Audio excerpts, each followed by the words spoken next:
little bit of history. Yep. But let's start that again. Welcome to the Bull Rush, ladies and gentlemen. I am Schmooglydorf. I am joined by Wolfman and Noirbot. Let's get this going. Indeed. Let's go. And we're talking about absolutely everything with Gigantic. Today we're going to be covering a couple of hero ballads, a little bit of data mining, and our first topic is going to be this week's Clash Course, what we liked, didn't like, how we think about the content. Let's get us going, Mr. Noirbot. Oh, goodness. I don't know, Clash Course, I think just kind of in general has become that interesting show where it's really, really good for people that are, that like aren't in beta yet, right? Especially because so much of it is focused on gameplay and like talking about how to play a particular character. And I think it runs into this thing where you think about the equivalent shows in a lot of other games, like League of Legends does like champion spotlights and stuff like that around like new champions when they come out. But like with Gigantic, like if for something like Shmoo, like for someone like Sven, like I've been playing Sven for a bit here in beta, and like I know what his abilities do. I don't need as much as I like Thor, I don't necessarily need Thor telling me how to use my fire flasks. Yeah, well, I mean, to be fair, we remember all the way back to PAX South. Sven is I think that's when you first picked him up. Yeah, well, I mean, PAX South was the first time I ever played. So. Yeah, well, and you played a lot of Sven back at PAX South too. So, yeah. Including the game that lost out of the tournament. Yeah! Third place. Third place. It's our thing. But yeah, I would agree with that. For people who are in the beta, obviously don't really need to hear too much about how to play Sven. And I think a good, 50% of Clash Course for people who are in the beta is kind of useless. It's like, okay, yeah, gameplay. For people who want to see gameplay, it's great, it's there. But for people who are in the beta, we'll just load it up this weekend and play. But the other halves of it, the concept art, the growth of the character, that stuff is really cool for those people that really enjoy it. I mean, even if you are in the beta, if you like concept art, if you like the development process, and if you like especially lore, you can kind of see how that developed as well. Yeah, I love when they put in all this stuff that involves like the artwork progression of how it started off. And, specifically Sven, he was just so different at the beginning when he was first concepted. And it's kind of a hint on how, we've heard Motiga say before that this was supposed to be a different style of game, and then it kind of turned into this cartoony kind of feel. So it's just really interesting to see how he progressed that way. And, of course, all the fan art that was done. My favorite was done by Rabbit-kun with that little interaction with Margrave. And, Margrave's, hand is on fire, and then Sven's handing him the healing potion. I thought that was just the cutest thing ever. What am I drinking? No, but yeah, I think in general, Clash Course does the little bit of, the background and, hearing about how they do the VFX and where the character, kind of the arc of the character's design is really, really cool. And it'll be an interesting thing to look back on in, a couple of years, when we're potentially more, I don't know, settled. But, yeah, I don't know. There's definitely some interesting potential there. We lost video for a little bit there, fellas. Yeah, I was going to say, I think it just crashed for a second. Yeah, it'll be back here in a bit. Luckily this is an audio podcast. That said, I think it's been interesting following this because, I know one of the other games I really liked that kind of followed the similar progression is if you look back at the early concept art for Borderlands, Borderlands was originally supposed to be a gritty, Call of Duty style Mad Max, super ultra realistic, and halfway through it just went full cell shaded, cartoony, and I think it worked out really well, and I think Gigantic is the same way. The kind of the dark, gritty, third-person shooter has been done. There aren't a lot of third-person shooters that look the way Gigantic does, and I think seeing Sven, kind of start off with, this kind of, more realistic, has, potions with evil faces on them, and now it's just big bouncy guy that throws things at things. Yeah. It's actually was a cool shift. I really enjoyed it, to be totally honest. But I feel in the future, Clash Courses are going to change. We can only go through so many heroes. We can only go through so many people before we start running out of people to talk about, And that's, I think, something we have to think about for the future. What are we going to see? What kind of content are we going to be looking at? I think we're going to see the same thing we saw before. Yeah, they did that one cast where it was, welcome to the design process, and they did a full, design process on how to make the Pelican hero. You guys remember that? That was all That's the best thing. Boozy Pelican. That was great. And I'm looking forward to that type of content, to be totally honest. I mean, yes, these little bits and tidbits of lore, you know, and the creative process of building Sven into who he was, which also really showcases, like you said earlier, you know, the kind of game they were looking to make at the very get-go, you know. In fact, actually, I remember back to PAX East, I was talking with one of the guys, and Motiga originally wasn't intending to make this style of game. It was going to be a mobile game, is what they were going to make. At the original, because if I remember correctly, Motiga, like the M in Motiga stood for mobile originally, but eventually, you know, Chris Jung's like, yeah, we're gonna make this instead. So yeah, and then the original concept of the game also was like there was no PvP element at all. Yeah, it was supposed to be like a team of like 5 or 10, and it was supposed to be against one guardian in kind of like a raid style kind of thing. And I thought that would have been a cool game too, but I definitely prefer this one. Yeah. I mean, I think that's what essentially what Battleborn's doing.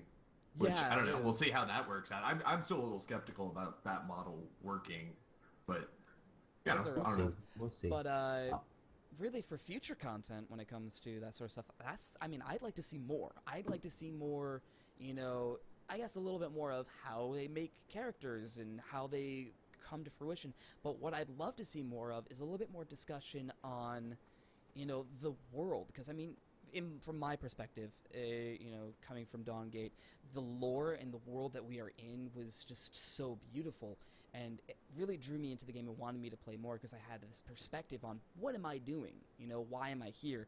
And I feel like right now we don't necessarily have that. We don't know why we're fighting these battles. We don't really understand the lore of the world. And that's what I'd like to see more of because, I mean, they have a department making it. They have a lead writer. Definitely, for sure. So it's there. It's in some tomes in a basement somewhere. They have to pull it out, dust it off, and have story time with Greg or somebody, you know? Yeah. I think we've seen that the lore there. I don't know. I'm a little curious what they're waiting for as far as doing kind of like the grand overarching kind of like theory of why this is all happening and what the world is like. Yeah. It seems like they're waiting, I don't know, maybe for a different map to come out, or I mean, it might just be a like we're waiting for a release thing. I want to say it's more of something where they've leaked things like there's going to be more guardians and there's more houses. Like it's one of those things I really don't want to delve into until there's like kind of this final decision making thing where it's like, what is this like house Melchior? What's the guardian going to be? What does the house stand for? Yeah. You know. It's a lot of stuff that's just in fruition right now, and we don't really know what's supposed to be made until it's actually already done. And it would be weird to go ahead and say, you know, here's House Melchior and Caceres and whatnot, when all we have in the game is the ability to play for House Orion or House Devedra. We don't have anybody else. So it'd be weird to say, oh yeah, here's all this wonderful lore, and we're like, well, why can't I play on that? Why can't I do that? Because, oh, you see, we haven't built it yet. No, we want to have it built. And then when we finally can play on other Guardians, they can say, okay, so here's why there are these houses. Here are the houses. Here's what they do. You know, here's the whole fighting that's going along with them, and here's why the heroes are a thing.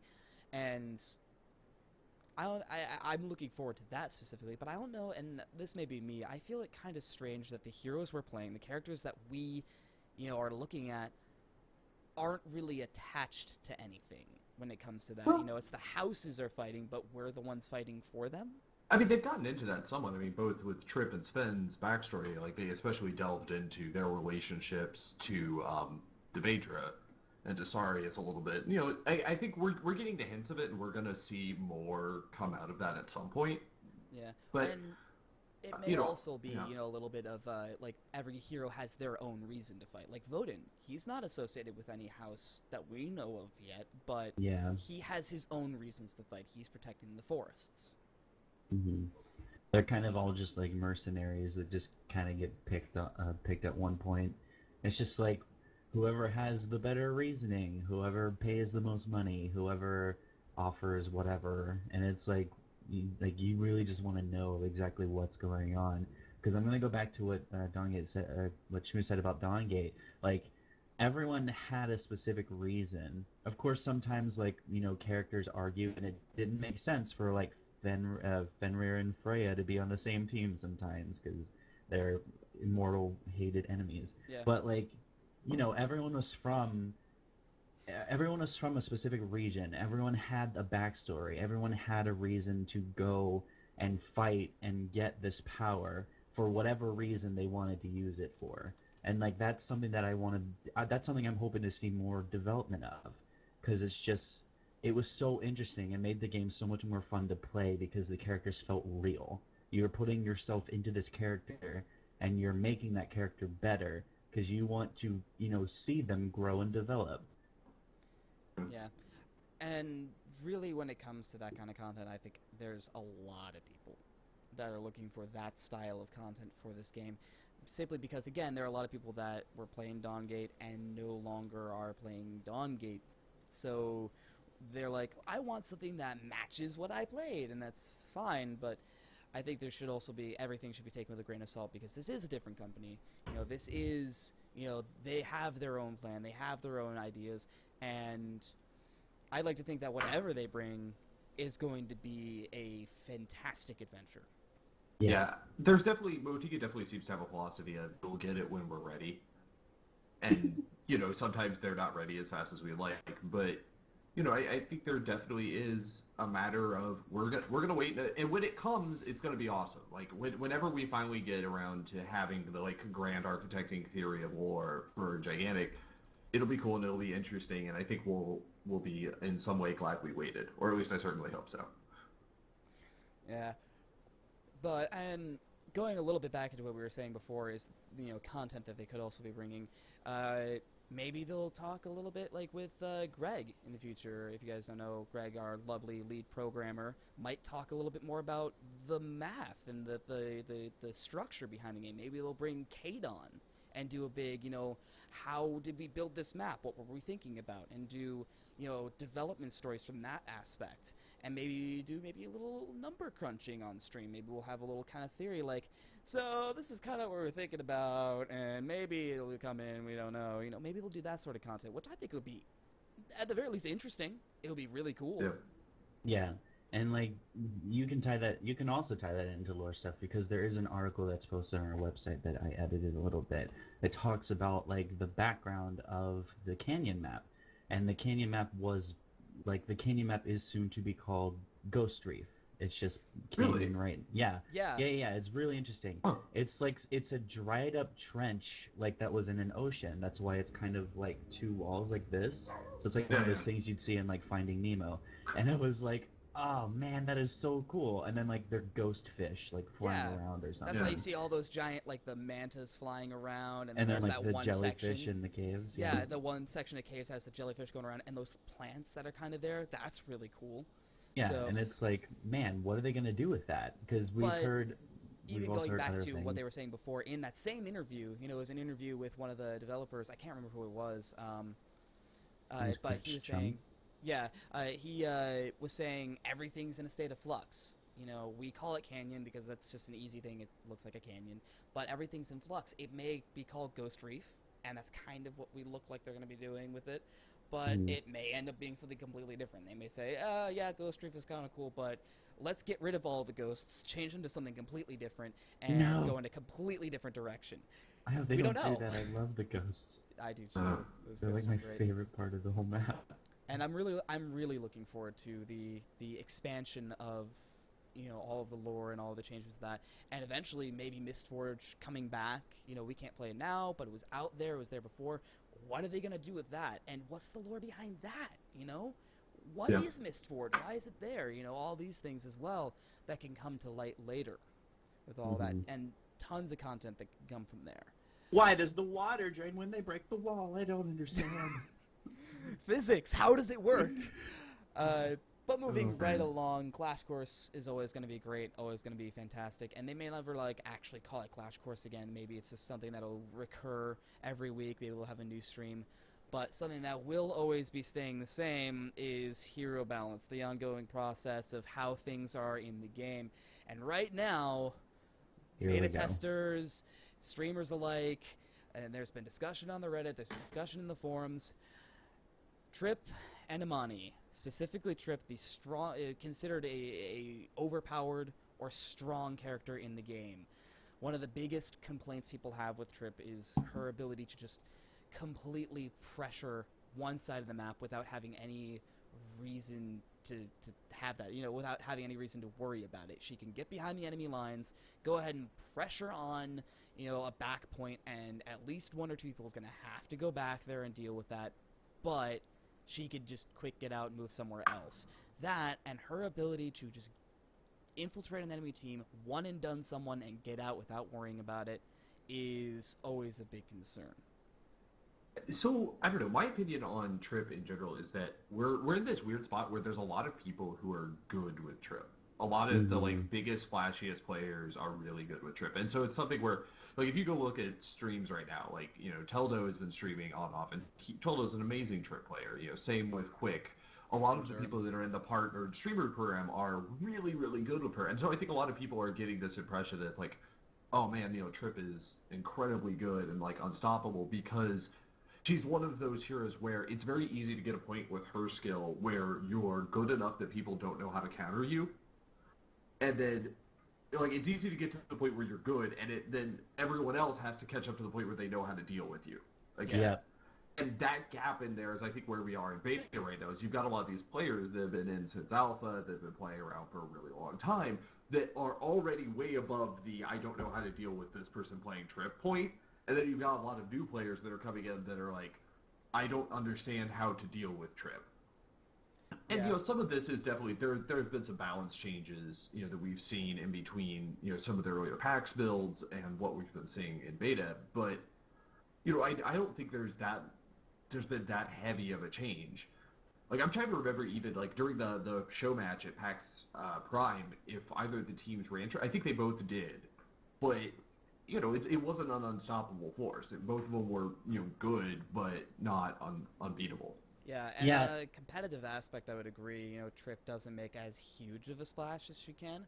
But, I mean, for example, last night I was playing a game up against Fox. It was a pretty high-level game. The game was really tense, and he was 20-11 by the end of it. He does have, Tripp does have that ability to just rack up kills for no reason. And really, I think there are some people that are confused by that. Why can Tripp just rack up ridiculous numbers of kills without really being punished for it? But I would argue that he's a pup stomper. Yeah, that's what she is. She is very much a pup stomper. She's not an easy character to master, but she's an easy character to pick up because her skills are very basic. They don't require a lot of explanation, and some would even argue that the upgrade paths are kind of chosen for you, just because of the fact that a few might just aren't really as good as others. Yeah. And that's kind of something that needs to be discussed more with the dev team. But a new player will see Tripp on the enemy team, and they won't know how to counter her because they don't know what she's capable of doing. They don't know how, they don't know that you can kind of look around with your reticle and then it'll go red if she's there. They don't know that if you hit her with a damage over time ability, you can see her taking damage and she can move forward. These are things that people have to learn and understand, and then they get mad when they see an enemy Tripp just go ham crazy and then get out because that's what she's able to do. And it's hard to find that balance of, you don't want to lower her numbers, her health or her damage, because then she becomes kind of worthless. Yeah, she's designed. Yeah, she's designed to be a character that is supposed to one and done enemy squishy heroes that do a lot of damage. If she can do that and then get out, she's done her job correctly. If she can go in and do some damage and then she gets killed by some crowd control or something, then she's a worthless character. And it's so hard to find that kind of balance for her. Well, and I think the other thing is there's an inclination, and some of this is people coming in from other games. But you come in, from something like Dota, and you're thinking about how, if you were thinking, how do I judge whether or not I did well playing a certain character in a game of Dota? You look at your KDA. The thing is, I have played so many games of Gigantic where my team has been butchered on KDA. No one went positive, and we still won overwhelmingly. Yeah. And I think that's the thing is, people are like, oh man, Tripp is getting all of these kills. And it's yeah, Tripp's getting all these kills, but if Tripp's team only has 2 points and hasn't gotten a push all game, it doesn't matter that she's 25-0-6. Yep. Yeah. There's this your system of what is really good has kind to of adjust to the fact that that kills aren't the only thing that matter. Yeah. Like if Tripp is running around and leaving her team to get 4v5'd all the time, then there's a problem. Yeah, then that's not like, even if she's getting a ton of kills all the time, if she's not getting the kills at the right time and she's not providing any actual pressure, then it doesn't matter what her KDA is. Yeah, the game I was saying about earlier where Fox went 20-11, they still lost, regardless of that fact, because again, they weren't able to push points effectively as a team. They weren't able to push wounds effectively of a team, and we just had a better team fight from that point. But I think another big complaint that should be addressed, though, is I don't feel like she's necessarily punished that hard for not doing her job. She misses the cue, but she still has the ability to just flash dance and leave. She still has the ability to, if she has the stamina, dodge out and leave. She doesn't feel, and especially with the way her animations run, maybe the Q animation, if you have low stamina, it takes a little while to get back from, but it always feels like it's a shorter animation than someone, say, like Taito, who, after he swoops, takes at least a full second to get back to where you can move and do stuff. Whereas with Tripp, a lot of her animations just feel shorter. She has the ability to move quicker after having done something wrong. The thing, though, is I ultimately don't think that matters. Like, there's that... If Tripp is getting in, not getting kills, and having to burn all her cooldowns and run out, she's essentially dead weight on your team for the next 25 seconds. Yeah. Plus or minus the amount of time it takes her to try to get a good pick again. So, like, the issue is that Tripp provides no passive value, really, to a team. Unless you are really, really good at, like, landing her plasma blades and, like, doing some other things with her. Like, unless you're a really high-level play. Like, a Tripp that's burned her cooldowns and didn't get anything is just total dead weight, and you are guaranteeing a 4v5 for the team if they want to go in on you. Yeah, and that's for a good 10 seconds, too. Like, she's got pretty damn long cooldowns. Yeah. And... really, like you said, it's high-level people that can make the best out of a situation. Like, if we remember back to this week's top 5 plays from Rematch GG, the Teldo, clip where he 2v1'd without cooldowns. He didn't have the cooldowns, after he had gone ahead and tried and gotten the Imani the first time around. Any other player would have felt like now I have nothing to do. But Teldo went ahead and said, okay, let me make the best out of this situation, and I can make something out of this. So, it is that difference between the low-level and high-level player. I would argue, however, that one of the biggest things with Tripp isn't her ability to one and done, isn't the, fact that she can, doesn't feel like she feels punished for missing things or any of that stuff. It's her ability to pressure points without having to worry about it. Because of how, and I would blame this more on the map than anything else, but because of how small the map is and how quickly she can traverse it, like if we remember back Equinox Fox saying she can get to the enemy's, point, the center point, in 10 seconds straight from the launch, that's ridiculous. The amount of distance she can cover in a short period of time kind of hints to the fact that she can just say, you know what, I'm going to walk to your caves, and you're going to have to deal with me. And if you send one person, that's all I need. One person, I can waste their time forever and maybe even kill them. You might have to send 2 people to get me. That's going to focus enough attention on her to do what I think is the big thing that kind of points that I think she is a little bit strong, is that you have to orient your entire team strategy in some cases towards dealing with the Tripp. I wouldn't say you'd have to do that for a lot of heroes in the game. I wouldn't say you would have to do that for Wu. I wouldn't have to say you'd have to do that for Taito. But for Tripp, you have to rearrange how your team thinks to deal with her. Not a lot, but it is enough to make it feel as though that shouldn't be a thing. But I mean, the distances are short enough, again, that, like, rotating over to try to defend your Cavern's point, if a Tripp is pressuring it, doesn't put you that far out of position if you're someone like an HK or a Gnosis. Like, it's like 3 seconds to get back in. It's the fact that I think at this point, like, Tripp is at a position where she excels somewhat. Like, every situation that makes her slightly better also makes it slightly less impactful for her. Yeah. And it's another one of those things that just deals with, like, number balancing. We can say, like, oh, just remove some of her speed, or, like, lower her stamina, or the distance her Q goes. Yeah, like, it's a lot of that stuff is just it's stuff that really has to be thought, like, really deeply about, because right now she has, like, the lowest armor in the game. She has the lowest base health. She's got the 3rd highest speed, like sprint speed, and that's like a lot of that is just all that she really has. Like, you know, she is designed to be this kind of character that goes and one and done's heroes, that goes and applies pressure to back cap points. It's really hard to balance something like that when there's just there's so little that you can actually change that wouldn't just make her a weak character. Because we've seen before, you know, at other showcases of Tripp, like she's just kind of like at some points, and it's it's so difficult. It's really difficult to find a good place for her. And then that African Reco, not African, Lord Badamir makes says the the same same thing. You can say the same thing about Griselma. You have to deal and again, with, that's something that we've seen before too. That's something we've seen before too. We've seen her hands be really strong. We've seen her hands be really weak. We've seen her health be a little ridiculous. Like, it's just, there's so much you have to think about. Well, and I think the corollary, I mean, you mentioned that, you know, Tripp feels like she's really good right now, and some of that might be due to the map. I think at the same time, you know, a lot of the reason people are feeling Imani is worthless right now is because Canyon as a map has been continually readjusted since we saw it introduced at PAX South, and progressively got tighter and tighter with less and less view lines, to the point that Imani doesn't really have the same control that she used to have on Canyon. And I think a lot of this is, we're going to see this happen.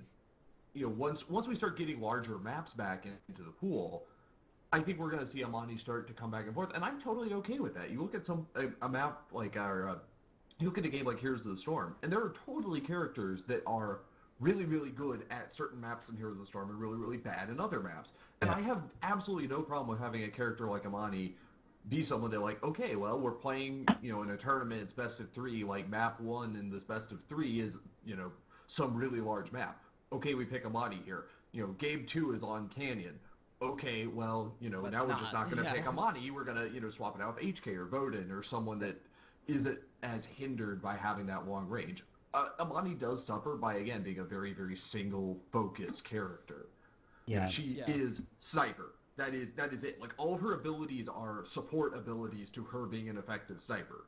Whereas you look at someone like HK or Voden, they actually have options. Like HK, it's like has 3 damage abilities plus Fortify, and so you can kind of just, you know, rotate through all your different damage abilities. Imani is like, so it's like fire at longer range for more damage, fire special bullets that do different kinds of damage, get away. Yeah, that's really about it. Like, they're all just modifiers. She doesn't have, you know, things like Voden would have, you know, where she can go ahead and Voden can go ahead and easily get in the fight, change his sightlines quickly and easily without having to worry about waiting for more damage to come out. Whereas Imani doesn't have that ability. If she's moving, she doesn't have the ability to do her job, because if she's moving, there's less damage coming out. She has to wait until she gets to the 3x charge if you go that route, and then you have to make sure you land your shots if you go the other route, you know. It's hard for her to really get in close range on Canyon, where you need to be mobile, you need to move around a lot to be able to do what you do best, and she doesn't have that ability. Her left mouse button, she shoots some bolts, but they do not do that much damage, and they're hard to aim. You know, after you fired the first shot, they spread quite wildly. So it's hard for her to do any sort of job in a close range situation, whereas other people like Voden, like HK, like Charnock especially, can do things both at a longer range as well as at a shorter range. Definitely. I think that's why you see, like, you look back at PAX Prime, we saw it for the CP Synergy show match. No one picked up Imani, and Corrupt is an amazing Imani player. It's not like either team didn't have people that were good at playing Imani, but like, just the meta on Canyon right now, and I don't see this changing. It's just that Imani isn't necessarily going to be good, and I'm perfectly okay with her not being good on Canyon. If, you know, we come back out with a larger map here, you know, in closed beta 2, closed beta 3, we see a larger map in the pool again, and she's still bad, then there's a discussion to be had. Yeah. But I'm okay with her just not being good at some maps. In the same way that Griselma is better on Canyon than she is on larger maps, because she's a zone control character. Yeah, but the problem right now with Imani is the fact that this was something that was discussed, I think it was Wednesday, there was like a council thing on the Gamebox or something. But this was something that Room said a few times, like, just Imani doesn't feel fun right now. And with the fact that you do have to stay still, you do have to attack at a long range, and like you have to wait for those charged up shots. And there's so little viewpoints because everything's so clustered together. There's walls everywhere, there's cliffs everywhere, there's cacti everywhere. Like there's so many things that can get in the way of her, and you don't even know like what's coming on your left or right behind you with a lot of other characters that have high mobility like Wu, Taito, or Tripp that can just completely destroy her. I think that's the reason why a lot of people are complaining about Imani is that just right now because of the fact that she has so limited range and vision, she's just not a fun character to play. Well, and never mind that you have to spend a considerable amount of your time when playing her waiting for damage. You know, yeah. the right mouse button upgrade path that almost everyone goes for is the 3x path. And if you go by that, and even if you do get the secondary upgrade where it's after you land a 3x shot, it goes down to 2x, if you miss anything, you still have to wait 3 seconds, you know, for your charge up again. It's just so much time of just sitting there and waiting and doing nothing. You know, that in and of itself, I think is the only part of Imani that is inherently weak, is just the amount of time you have to wait to output damage that almost no other character has. I mean, Charnock, yeah, he can charge, but he doesn't need to. Mozo, you have to wait for the initial charge, but even then, she makes up for an overall damage output. Vodin, you have to charge, but again, it still doesn't matter in his overall damage. Well, yeah, it's a lot faster. But Imani has really high damage spikes. I mean, it's, again, a lot of this is numbers, and a lot of this is going to change on the map. And I think we're just going to have to see, you know, we'll be able to have a better idea of how balance goes going forward once we have a better idea of what the game looks like and closer to a final state. Yeah, with you know, with too many external more variables. maps coming out, you know, Mistforge probably coming back at some point. We saw it back at PAX Prime. They were talking about it, you know, not being in the game. And I'm not even talking PAX Prime this year. I'm talking way back, PAX Prime, the first where they announced the game. We saw Mistforge. It was a thing. So, you know, Imani might be strong again, you know, on that map, but not so strong like we said before. But speaking of maps, we can go ahead and move into our next set of topics, and that is gigantic data mining. Today is a great day to talk about that as well, because data mining got an interesting spin. We have some actual, you know, information that isn't necessarily old news. It's not Roland, which we already kind of knew about. The Infernals, which were out there, but not really anyone was talking about them. But now it's maps. Maps that we haven't seen. It's a lot of maps. Yeah, maps we haven't seen. Maps we haven't heard anyone talk about. Maps. Is there a link to this? Because I haven't actually seen this. Yeah, it's up on the Gigantic Reddit. It's Gigantic New Maps. It's by the same person that did the data mining before, Faye Rayo. And I'm honestly surprised it wasn't removed. Yeah, we have a grand total of 4 individual maps that were showcased, and that was an ARAM map, or labeled as ARAM, which looks like Canyon 1.0 from PAX South and PAX East. It pretty much is the same thing. Forest, which looks vastly different from anything we've seen before. Same with Magma and Valley. 3 new-looking maps that no one has seen before. So let's kind of dive into this. I'd say, you know, what do we think, you know, when it comes to data mining, now that we actually have something that isn't, you know, oh yeah, old news, buddy, we've seen that before. What do we think? Honestly, I'm down with new maps, but you know, there's just a whole lot of speculation about what's going on right now because we don't have any information more than just a few pictures. They're not even pictures. This is the mini maps essentially. Like this is almost all we have out of these is like the top level mini maps, tiny little pictures from game files, and I would imagine part of that is just because the guy that's doing the data mining presumably, you know, he can't post in-game footage of these maps, assuming, you know, he found some way to load them up. So this is the best he can do to at least kind of show off his trophies while there's still an NDA on in-game footage. You know, if we see that NDA drop, we might start seeing actual footage of these maps pop up. I don't know. Yeah, but, you know, one other thing to think about that as well is that he's just doing file grabbing as well. So these are in the files somewhere. You know, they exist that way. So this, like you said, they may just be the mini-maps. But, you know, I'm looking at Forest. You know, those first 2 images on Forest, look like concept images to me. Like, if you remember back to League of Legends, that massive 6v6 map that was kind of concepted a long time ago, the Magma Chamber or whatever it was called, it looks very similar to that style of art. It looks like concept, and even the second two, it kind of looks like, oh yeah, let's just draw this up in paint and find out what we're going to be doing from there, you know? Yeah, it doesn't and obviously, look finished. Well, I mean, like, that's the inherent thing with data mining, though, right? Is, like, you have to... I think you're in this interesting mode with gigantic data mining right now, where you look at something... You look at the other games that get data mined a lot, and you know, obviously, this guy came over from Smite. Smite's in a position right now where they have a finished product that shipped and people bought. And then, right now, data mining is... there's a new god coming out in Smite, or, like, you know, there's some new items maybe coming out. And, you know, same with, like, League of Legends and Dota and, like, most of these other data mineable games.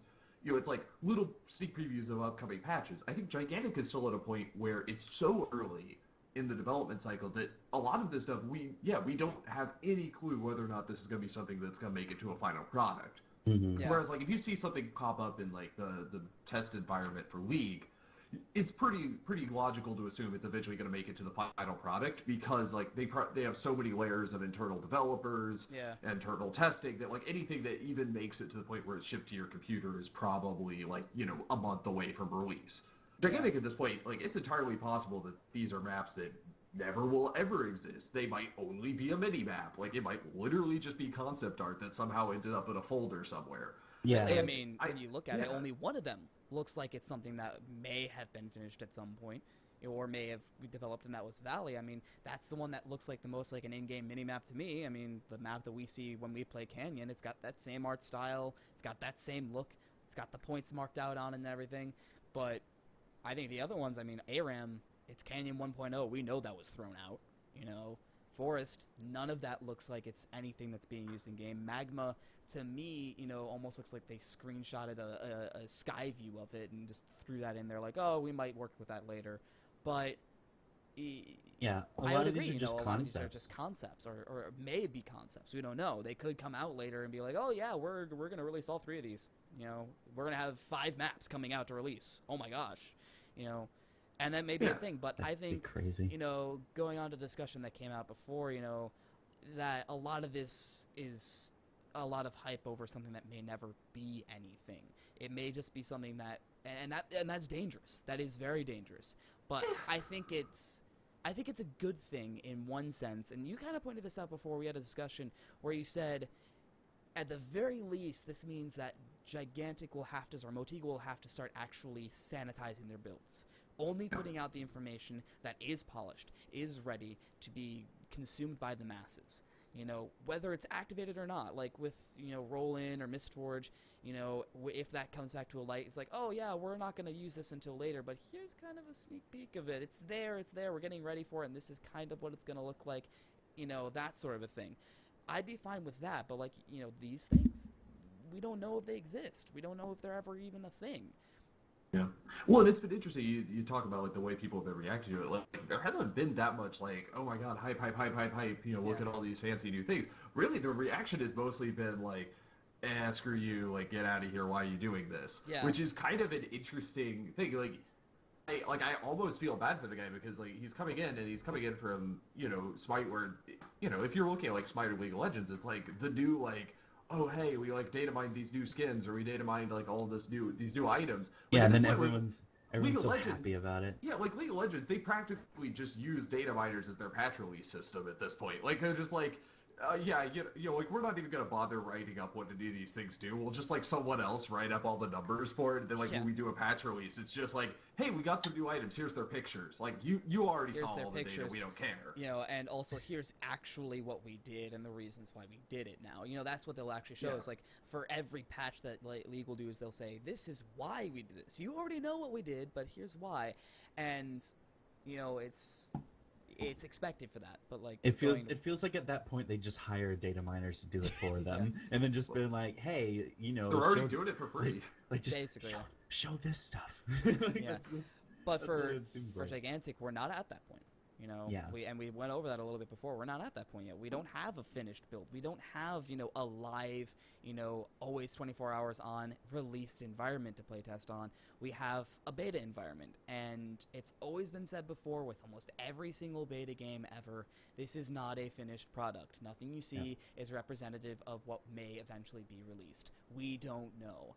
And while I'd argue that obviously some heroes are going to be kind of what they are and they're going to be there, I would say, yeah, what we see is not representative of the final product, and especially with data mineable stuff, we have to take everything with a grain of salt, and that's what everyone is saying, you know, in the Reddit, you know, posts that he makes. It's like, you know, Voxel saying hopefully Motiga takes these work in progress files out of the build so we don't have this stuff again, or, you know, yeah, okay, screw this, you know, Nanoman, professional design, you know, progression designer, saying, you know, the post of, oh, you've dug too deep, you're showing things that we don't want to show you, sort of thing, you know.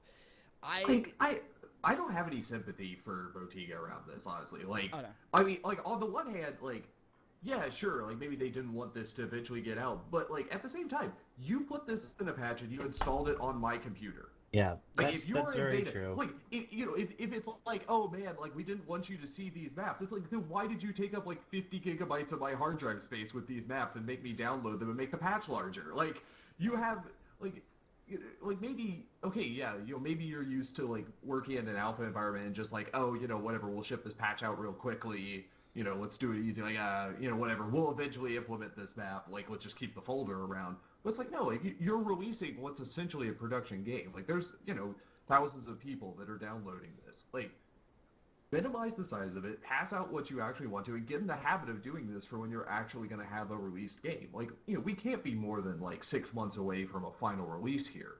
So, like, get in the habit of releasing what you intend to release and only what you intend to release now. And we'll see in the next patch, right? Like, if the next beta patch comes out and Dave is like, well, sorry, like, I'm pretty much done here for a while, then yeah, like, I'll be like, okay, cool, you know. Nice. They sanitized this and we're seeing what we want to see. Well, hold on though, because of the fact that this has received such a negative reaction from both fans and apparently even the dev staff. Do we think that data mining is inherently bad and it should be it should be addressed because of the fact that people just don't seem to like it that much? I don't think so. No. I mean, that was one of the big questions when it first started happening. One of the Reddit mods was like, I'm going to see how you guys feel about this. Should we be blocking it? Should we not be blocking it? I think it's fine to have, because for the reasons we outlined, it forces Motiga to sanitize their updates, give us only the live content that we're going to be showing, and kind of, I would say, forces them to have better practices, actually act more, you know, responsibly about their builds, because it's not like they don't have places to throw these unfinished files. I mean, they have their own internal testing, and they've talked about a core testing group before, so it's not like they don't have people to throw this at. Why are they throwing that at the general public? Why are they throwing at, you know, something that is being showcased to people? You know, get it out of here. If we're going to talk about it, give us a finished product. And I'm fine with data mining, but I'd like it to be in that context. Show us a finished product, show us, or something close to it, so that way we can get hyped over something that is actually going to be happening, rather than something that's kind of speculation. Well, and I think it's also just a matter of, like, you're not going to stop it. Like, banning it for Reddit would just be silly. Like, you can't prevent somebody from posting the content that you put on their computer on their own blog. Like, this is going to happen whether or not, like, a lot of it to me comes back to, like, I don't know how much you guys followed this, but, like, back when the Binding of Isaac Rebirth came out, there was a lot of hullabaloo because they included a, like, hidden secret character. Yeah. Like, deep in the game files, you had to do a bunch of crazy stuff to unlock. Like, you had to do a bunch of really weird stuff. With the loss, and the devs got really mad that somebody, like, data mined out how to unlock it within the first, like, 6 hours. And, like, literally the head game designer was just like, you people are awful. And I think the description he used was, you know, you've swallowed $100 steak in one bite.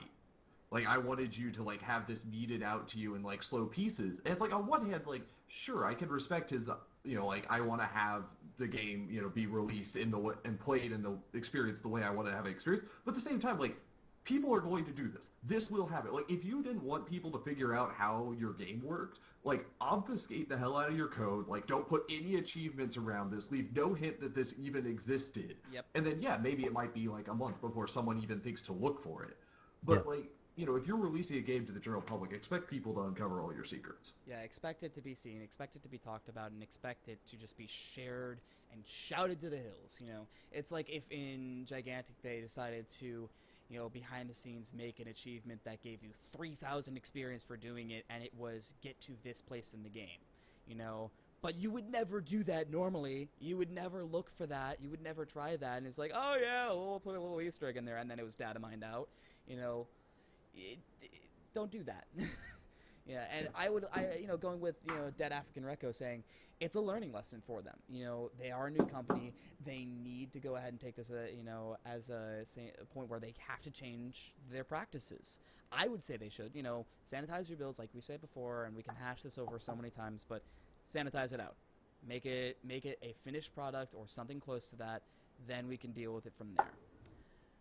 Yeah, I think the other big thing about this is, like, there's a lot of people that are sensitive to the, like, wanting to do what Motiga wants, because really at this point a lot of the community has been around for a while, and a lot of the, like, really active people and the people you're seeing streaming this weekend are people where, like, we've been at PAX, like, we've had lunch with the developers, like, we've gotten to know them on a personal level, and it's not a matter of, like, oh no, you know, like, if I do this transgressive thing and, like, break apart their files, like, the great and mighty Motiga will be angry at me. It's like, no, like, you know, Evan will be disappointed with me. Like, I know Evan. Yeah. I've met Evan. Like, Evan's a cool person. Like, I don't, like, it's different to, like, transgress against some vague amorphous entity and versus, like, I'm disappointing someone I know.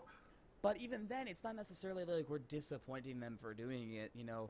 Like, on the first post about data mining, Troy, you know, like, the lead communications senior, you know, said, we're going to look at this and see how you guys are receiving it so that we can update our practices. It's not like we're disappointing them in doing it. They're taking it as a challenge. They're taking it as a bump in the road and figure out how they have to adjust their path to deal with it in a way that is not only proper for their business practices, and this is an important thing, but proper for the community, because they have said it so many times before. Even just hiring of Thor, the hiring of Thor himself really showcases it up. They love their community. This is the community's game. Yes, it's theirs to screw up, but it is the community's game. And they want to make sure that every bit of experience is exactly the way that they want it to, or the way that we want it, in reference to how they want to give information out.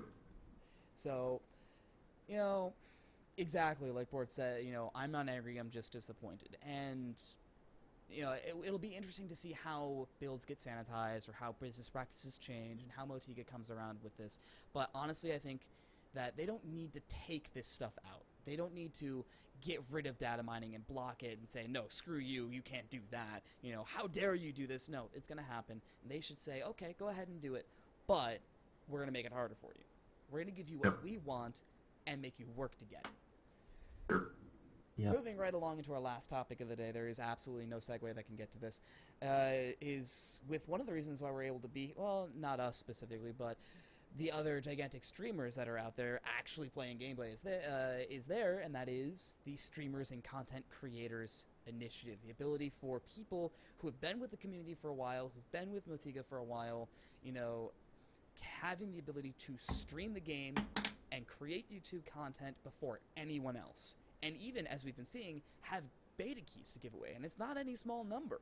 You know, people have been running beta keys giveaways all day yesterday and still doing all day today, still probably going to be doing more tomorrow.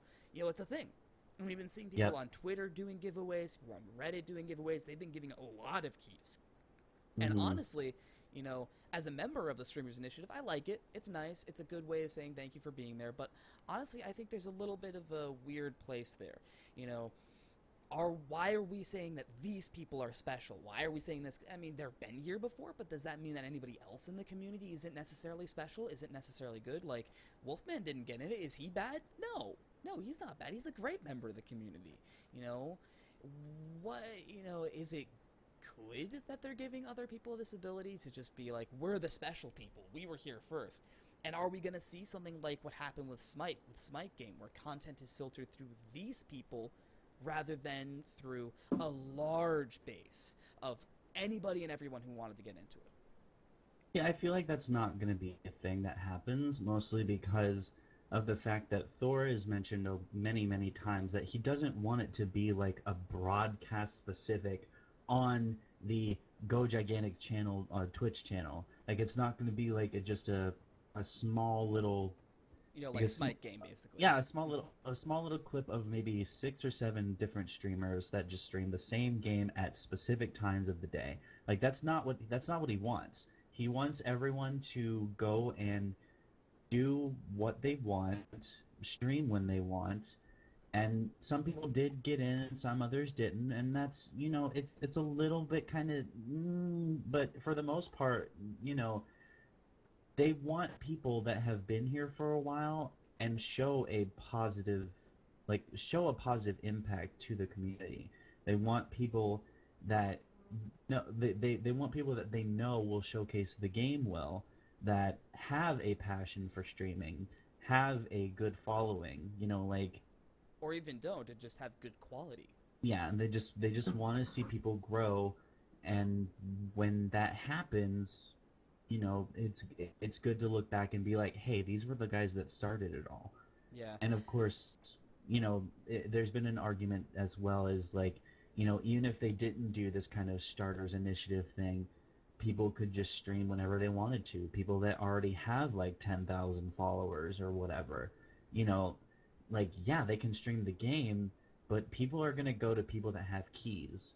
And those people are going to be the ones that already show the game really well, instead of some 12-year-old on the screen, like, raging, like, yelling as loud as possible, raging at every single time that he gets killed by a Tripp. Yeah, I at the same time though, I do think there is a little bit. I don't know. A lot of it's going to remain to be seen. Like, I think if the game continues at if we see the Streamers Initiative give way to a full NDA drop in the next couple weeks, I'll be pretty happy. If it continues on for a couple months, though, I mean, I think even up to like the first month, yeah, it just becomes like, oh, like there's our like special in group of people that we're giving special favors to because like they happen to have been in the right place at the right time. Even something like with YouTube, where companies will pay specific YouTubers to give good content, a promoted stream, or even not even good content, like with Total Biscuit will do, video game coverage of a game with other people, and it's just like, here's Guns of Icarus with these specific people, and it was paid for by them. Whatever content they give out is whatever, but it almost feels like that to me. And when I was listening to these meetings, I almost feel like we should be, I'm glad they have the approved by Gigantic thing, because that really kind of gives a we have it up in our stream right now. It gives a kind of transparency to it. It says, hey, look, we are giving these people an ability to stream before anyone else. It is a promotion by Motiga, so take everything with a grain of salt, almost. And it almost seemed a little shady to me when I was first reading about it, however long ago that was that they were looking to do this, because it felt like they were going to be filtering content through specific people. But with the way it's upgraded and the way it's been, refined out, it's really just so much, these are the people with keys, so we're going to be filtering views to them because of that, And that doesn't stop other people from coming in, that doesn't stop, say PewDiePie somehow gets his hands on a key and, streams the game with 15,000 people watching, that doesn't stop them from doing that some point down the line, after the NDA is fully dropped. It just says, these are the people with keys, these are the people you can go to. And it really almost seems like all they're doing is saying, we like these people. They've helped us out, as community coaches, as people part of the community that have helped out, or as members of the community that have great content to share, and we want to give something back to them. We want to say, hey, look, watch these guys. I'm okay with the, like, we want to support the community, we want to support some streamers. I liked it better when it was this one weekend, and then next week it was going to be open to everyone. Yeah. Because even within the community, this isn't all of, we're talking about, there's probably, 10 active streamers. I think there's going to be, I don't know, I want there to be more people streaming, right? I don't think it's good for the game, and I don't think it's good for everyone that it's closed off to such a tiny little group. Yeah, well, and Board Britain and Stage of Games have been making a couple of good points. The limitation of content creators by Stage of Games saying this is mostly who and how they treat their audience, not the content. It's how the people that are good to their audience and whatnot. Short Bus is great, Gas is great, Fox is great, all those great names. But Board Brit makes the best point is that the bigger names in the Streamers Initiative are all at TwitchCon this weekend. So the content that is being filtered, those 10 people that are playing right now is the people who are around to play. I mean, Short Bus last night on her stream was saying, well, I can't stream this weekend. I'm part of the initiative, but I can't stream because I'm going to be at Viking Con or whatever she's doing this weekend. A lot of members of the stream team are at, Thor even, is at TwitchCon. He won't be able to do his personal streams. I think that's one thing to think is that, yes, there's only 10 people streaming right now and whatnot, but later on, as the rest of these people come back, maybe next weekend, if this is still exclusive to this group, we'll see many, many more. And that's going to be interesting to look at as well. And never mind the fact that there aren't that many people watching Gigantic, and a little bit of that, I guess, is because the TwitchCon is going on and people are watching the coverage of that. But right now, we have maybe 100, 200 people watching right now, on a Saturday. I would, middle of the day maybe, but like, it's a Saturday. There should be more people watching than this if it was a super hyped game. I think. Well, and I think it's also, though, there's, if I, even for me, right, like, I enjoy Gigantic, but, like, I'm not, for the most part, watching Gigantic streams. Like, I don't go, like, I can almost never think of a time I went on Twitch and I was like, you know what I really want to do? I really want to watch someone play, like, Dota 2. And, like, go to the Dota 2 page and look up, like, a Dota 2 streamer and watch them. Like, for the most part, it's like, I want to go watch, You Pick Games or Thor or, XYZ person that I like their content, and I'm watching them because I like them as a streamer, not because I particularly care what game they're playing. Yeah. And so I think that's, like, the fundamental problem, right? Like, this is a sop to the community, right? This is something that Motiga is giving away to, dedicated community members. And I'm all for being nice to the community and giving people, a bone here and there. But ultimately, for the good of the game, like, it is going to be better if, a 20,000 follower person pops in. Yeah. If major, like, I know, like, I was at PAX Prime and Odd One dropped by and played a couple matches. Like, if Odd One decided to stream Gigantic, we would see more people in, like, the first 10 seconds of his stream his stream find out about Gigantic than have probably gotten beta keys since PAX. Yeah. And I mean, just a good example. That's a great analogy because the reason why I picked up Smite, when it was still in super heavy closed beta, was because I watched Odd One and Darius playing it back when they were both as TSM in between Season 2 to Season 3 League. It's like, that's what's going to bring people in, and it always been shown as true. And again, Board makes a quick name. 8-Bit Homo streams with at least 1,000 plus viewers and is part of the initiative, but is at TwitchCon right now. What, and like you said, what about other people who come in, after this is released and come in and bring all those extra viewers? So right now, it may not be that many people watching, and it may feel a little bit kind of pointless to have the initiative right now. At least to me, I feel it's a little bit silly. But as it goes into it, and as people start, actually playing the game, people that aren't just small in the community people, but people outside of the community start bringing in larger audiences to the game, that's when I think we're going to see a big explosion of that. And whether, this Gigantic approved, pre-NDA drop stuff is still going on at that point, I think those streamers that are part of the initiative need to hold on to their keys. Hold on to your keys, keep them close, because as Odd One might come in, or other people might come in and just bring all these extra people to the audience and say, hey, look, this is an awesome game. Sorry you can't get in. I don't have any keys. Sorry. Yeah, and it's another one of those things where I feel like people aren't really prepared for it, because if the game does like blow up all of a sudden, like starting next week because of this TwitchCon little interaction, like there aren't a lot of people watching right now, and it's a little sad. But at the same time, like you don't really know if people are prepared to deal with larger audiences. Is 50 keys enough to give away right away? are these people actually prepared to deal with having 100+ viewers at the same time, all asking questions, about the game and about certain heroes and about how things work. I mean, speaking from experience, when I streamed on a marathon for KSP TV, I had 500+ people watching my stream when I was a 50+ person, on my personal stream, and I couldn't handle the amount of people talking. I couldn't do it.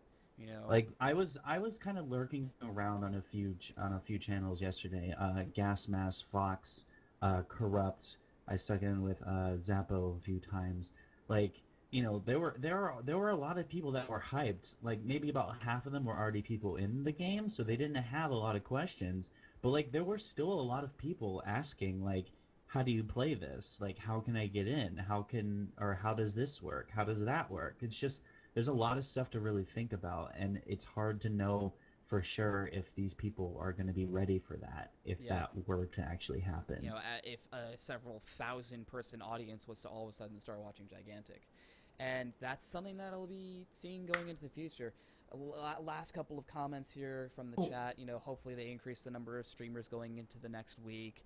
A great example was with Board Brick Gamer showing the email. You can go ahead and email giganticstreamerlove@motiga.com if you want to get into that, show your support and whatnot. And I think if they do open up the amount of people that'll be streaming next week, I mean that's already going to happen because there are people who are going to be back from TwitchCon and have had the week to go ahead and say, hey, look, I need to have this time to stream. We're already going to see more people streaming that were a part of the initiative before, but if they open up to more streamers and more YouTubers, more content creators, that's going to be interesting. And I don't know if I've seen it because I haven't seen any. I don't know if you guys have, but I'd like to see more Xbox streamers. There haven't been any. I'd just like to see more Xbox players. And there are Xbox players too. Like a lot of the posts on the Reddit, that are coming from people are talking about I can't, this, that, and the other thing with Xbox. A lot of the posts on the Reddit are about that. So I'd like to see a streamer. I'd like to see someone stream the game from an Xbox. I'd like to see, and Shortbus did one game last night where she was using her, her controller, but it was still a PC environment. I want to see what the community's like there, because right now we don't have the ability to cross over, but we will soon. #soon TM. It's gonna happen. We're gonna have cross-platform play, and these communities are going to connect at some point. I want to see what happens with that. I want to see, what these guys are thinking about the game. How are they interacting with it? Does Tripp feel broken on that platform? Or does she not feel that broken on that platform? These sorts of things that haven't even come out. I want to see streamers from that. And I want to see, like you said before, the NDA to actually finally full drop for everybody. Maybe not next week, but another week after. I don't want to see this drag on. I don't want to see it be a thing where it's like only these streamers can stream for like the next month or month and a half of time. Well, I think on the side is it's I'm okay with making sure that the first weekend of streams is like people that you think are going to treat their community well and not be assholes. But at the same time, like it is not Motiga's job to like boost these streamers, right? Like as much as I like Short Buzz or even Yushmu, like I like you guys. I'm glad to follow you. Like it's fun to watch you guys do gameplay. But like it's not Motiga's responsibility to make sure that to take you from being a 10 viewer streamer to a 6,000 viewer streamer. The easier way to promote the game and the thing that's better for the community is to have people that are like 6,000 viewer streamers playing the game. Like no amount of having exclusivity is going to turn a 10 viewer streamer into a 1,000 viewer streamer over less than like 3 months. It requires more people watching the game. And even having a couple large streamers to do the sort of thing that's like, I'm hosting this tiny streamer. Yeah. Sure, like, I've done a couple of those where, like, I'll be watching some streamer who's got, a couple thousand viewers, and they're like, hey, like, I'm gonna sign off, but, like, here's this, like, cool person that I, like, met at, like, PAX that only has 10 viewers. Go hop over into their channel and check them out. Yep. And, like, that's how you build a streamer. You don't build a streamer by having a bunch of tiny streamers all bounce the same 5 viewers around. Cough, tiny cough. Sage of Games brings up a point right now. He says, I have to get my setup up to handle streaming before I get in, but there's a big need for spreading the word that Gigantic is being streamed right now. Exactly. Is that something that we agree with? Yeah, I totally agree. Yeah. I agree with that. I think that's exactly to the same point, right? Like if the largest stream that you have is like maybe 100, 200 people, like that means that like no one is like it's not going to be front page ever, and like pretty much none of these people are even partnered. So like no one's going to notice that there's even a Twitch stream. I don't even know. Yeah, maybe Teldo. Like maybe I don't even know. I didn't pop on the stream. I should have though, but I didn't. I can go ahead and check right now. But it's like he is. He's partnered. He's the only one that is. Yeah, and there's a lot of people that need to like. There's a lot more people that need to know. Like I can I can retweet something, but I don't have like the biggest following in the world. It's just there's a lot of stuff. There's a lot of stuff that the community is not realizing. Like not just our not just our community of Gigantic, just the Twitch community, the gaming community. They all don't know that this game is happening right now, that it is being streamed. And once they figure that out, I feel like there's going to be a larger influx of people. Well, and even talking about what Board Brit's saying with TwitchCon being this weekend, I think TwitchCon being this weekend affects the fact that, like, some of the people that might be major streamers, Pyro, potentially some of these other people that have a larger fan base, they're not streaming this week. But, like, I watch Twitch probably 3 hours a day on an average day.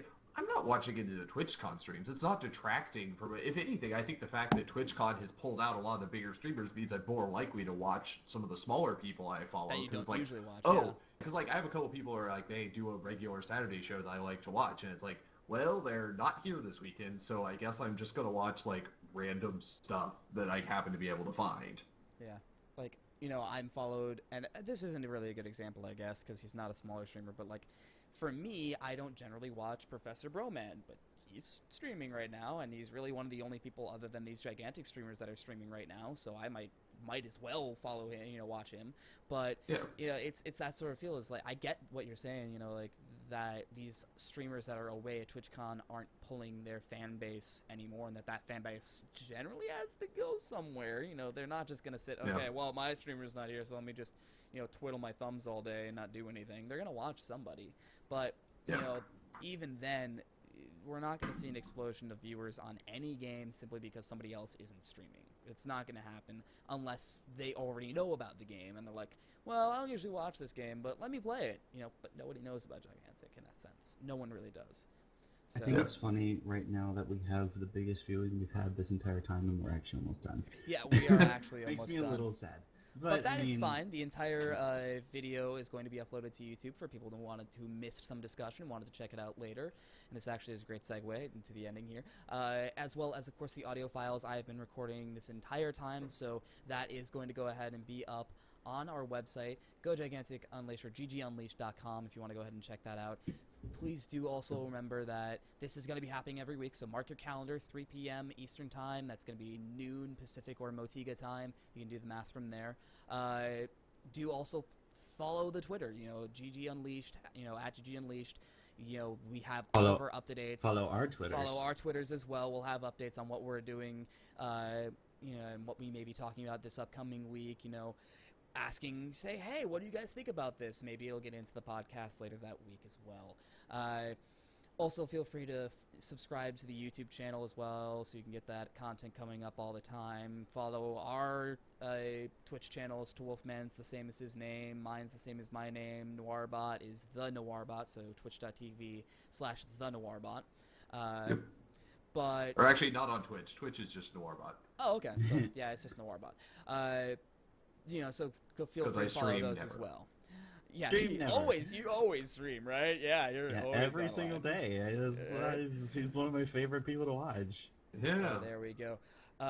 Originally, the plan after this was actually I was going to go ahead and start streaming, but right now I'm feeling a little bit hungry, and we're going to go ahead and share the love within the community a little bit. We're going to go ahead and host off and raid off another Gigantic streamer who is just right now starting up, Mr.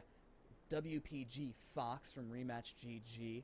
He's just now starting out his stream. He's got the one viewer in there. So we're going to go ahead and check him out. Let me get a link for you guys. Yeah, Rematch GG, wonderful people. Absolutely love to send them some views. Yeah, definitely go ahead and check them out. Go raid him. Poke him. Thank you guys so much for watching. Again, all the information for where you can go ahead and check out our website, follow the GG Unleashed Twitter, follow our Twitters down below, all of that. We love all of you. And thank you so much for watching. See ya. Later.